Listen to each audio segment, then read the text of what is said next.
ses amis poètes vous présente son coup de cœur, Michel Delaunay.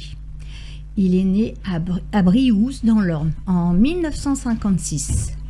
Michel Delaunay grandit dans un bocage luxuriant qui, dès son enfance, lui inspire des poèmes classiques à caractère lyrique et panthéiste. Après des études secondaires et littéraires, il entre dans la banque où il œuvre d'abord au développement, de conte en conte, ou histoire d'un banquier devenu écrivain. Il n'a pas eu la patience d'attendre le gong libérateur de la retraite. Professionnel pour épancher sa soif d'écriture, ancien cadre dans une banque agricole et mutualiste, Michel Delaunay revendique et assume son nouveau métier. Il vient de sortir son premier roman, Le mystère de la Roche-d'Ouêtre, aux éditions de l'Ornal.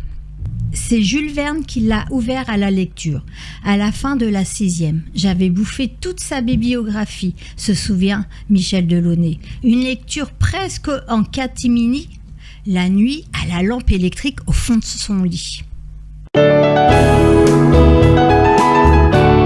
Et voici maintenant le vent dans les peupliers. Le vent insuffle aux peupliers un frisson terrible en passant, comme une ombre hâtive et glacée qui pourchasserait le présent. Enfant déjà, je les fuyais, soucieux de rester insouciant, ces murmures de pourpleuraient, si jaloux de mes bons moments. Je leur préférais les pommiers, les poiriers et les tilleuls confiants, dont les fleurs ne sont pas comptées, non plus que le nombre des ans. Si j'ai cédé au sablier, ou fui la vie si gravement, je ne me suis que peu pliée à ce fatal écoulement. Car aujourd'hui, bien confortée dans mes prémonitions d'enfant, je me laisse à nouveau porter, plus par la vie que par le temps. Et voici maintenant la deuxième lecture. Merle. Me voici sifflant et volant. Je suis merle ou je suis merlette, car on trouve ici, soi-disant, foisson de graines et de miettes. Poussez-vous, moineaux, ortolans du printemps.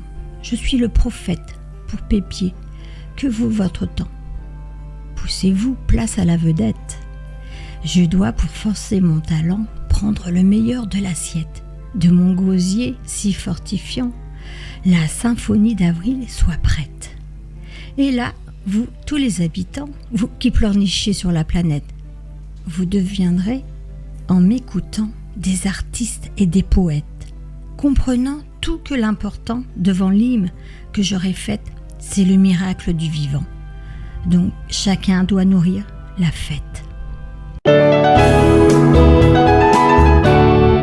Marie et ses amis poètes vous remercient et vous donnent rendez-vous mercredi prochain. Au revoir.